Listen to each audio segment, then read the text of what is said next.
మునుగోడు బైపోల్లో రాజగోపాల్ రెడ్డి గెలుపు ఖాయమన్నారు బీజేపీ నేత నివేదిత రెడ్డి. ఇది మరొక ఆత్మగౌరవ పోరాటమని అన్నారు. టీఆర్ఎస్ చేస్తున్న కుటుంబ పాలన అంతమొందించేంత వరకు రాజగోపాల్ రెడ్డి రాజీనామా చేసినట్టు చెప్పారు. మునుగోడు ప్రజల అభివృద్ధి కోసం, ప్రాంత అభివృద్ధి కోసం మాత్రమే రాజగోపాల్ రెడ్డి రాజీనామా చేశారన్నారు. రాజగోపాల్ రెడ్డి గెలుపు మునుగోడు ప్రజల మార్పు అంటున్న నివేదిత రెడ్డితో మా Hyderabad bureau Pranay face to face. So Munugode bypoll అనేది కొంత హార్డ్గా మారిన పరిస్థితులు అయితే కనబడుతున్నాయి. సో రాజగోపాల్ రెడ్డి బీజేపీ నుంచి రాజగోపాల్ రెడ్డిని గెలిపించేందుకు పూర్తి స్థాయి ప్రయత్నాలు అయితే కొనసాగుతున్నాయి.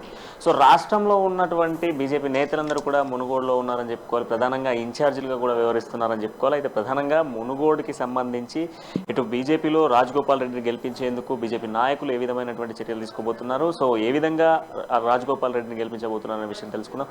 మేడం, ఈసారి రాజగోపాల్ రెడ్డిని ఏ విధంగా గెలిపించబోతున్నారు మునుగోడులో? రాజగోపాల్ రెడ్డి గారు ఆల్రెడీ ఇక్కడ బాగా పరిచయం ఉన్న వ్యక్తి కాన్స్టిట్యున్సీలో. లాస్ట్ టైం కూడా ప్రజలు ఆయనని భారీ మెజార్టీతో గెలిపించడం జరిగింది. ఇప్పుడు అదే విశ్వాసంతో ఆయన రాజీనామా చేసి మళ్ళీ వాళ్ళ ముందుకు వస్తున్నారు. కాబట్టి ఇది ఏమంటారు, నల్లేరు మీద నడికే అనుకోవచ్చు బీజేపీ. ఇక్కడ దానికి మేము పెద్ద కష్టపడాల్సిందైతే ఏం లేదు. కాకపోతే మేము బీజేపీ కార్యకర్తలం విస్తృతంగా ఇంటింటికి వెళ్ళి ప్రచారం చేస్తున్నాం.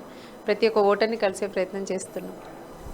సో అంటే టీఆర్ఎస్కి సంబంధించి టీఆర్ఎస్ వాళ్ళు చెప్తున్నారు కేవలము రాజగోపాల్ రెడ్డి తలకు పొగరుతోనే రాజీనామా చేసి ఈరోజు మునుగోడులో బైపోల్ తీసుకొచ్చిండు.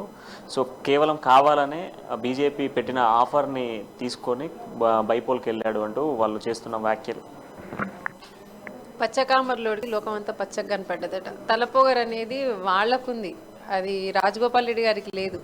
ఎందుకంటే ఆయన ఎమ్మెల్యేగా గెలిచిన తర్వాత ఈ 3.5 సంవత్సరాల్లో కూడా ఎన్నోసార్లు కేసీఆర్ గారు అపాయింట్మెంట్ అడిగితే కూడా ఇవ్వకపోవటము, అసెంబ్లీలో ఎక్కడ కూడా ఆయనను మాట్లాడనీయకపోవటము, మైక్ బంద్ చేయటము, ఇట్లాంటివి. అంటే ఏదైతే ఒక నమ్మకం ప్రజలు పెట్టుకొని ఆయనను భారీ మెజారిటీతో గెలిపించిరో అది ఆయన చేయలేకపోతున్నా అని ఒకే ఒక ఏమంటారు ఫ్రస్ట్రేషన్ తోటి, బాధతోటి ఆయన ఈ బై ఎలక్షన్ తోటన్నా ఇక్కడ మంచి జరుగుతుంది, మునుగోడుకు మంచి జరుగుతుందని. ఎందుకంటే మనం చూస్తున్నాం 2018 ఎలక్షన్స్ తర్వాత ఎక్కడెక్కడైతే బై ఎలక్షన్స్ వచ్చినాయో అక్కడెక్కడంతా డెవలప్మెంట్ జరిగింది.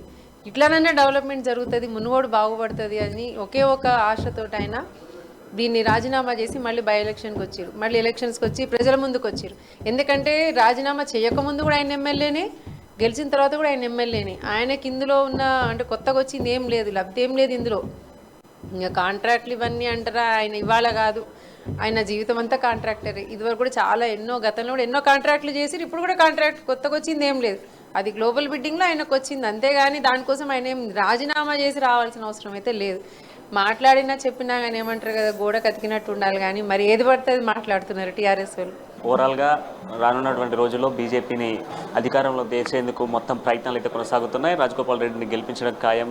కేసీఆర్కు బుద్ధి చెప్పే రోజులు ముందు రోజుల్లో ఉన్నాయంటూ కూడా చెప్తున్న పరిస్థితులు అయితే ఉన్నాయి. సో ఓవరాల్గా అయితే ఇక్కడ ఉన్న పరిస్థితి వీడియో జర్నలిస్ట్ రాజుతో ప్రణయ్, అమ్మా news, Munugode. So Munugode bypoll అనేది కొంత హార్డ్గా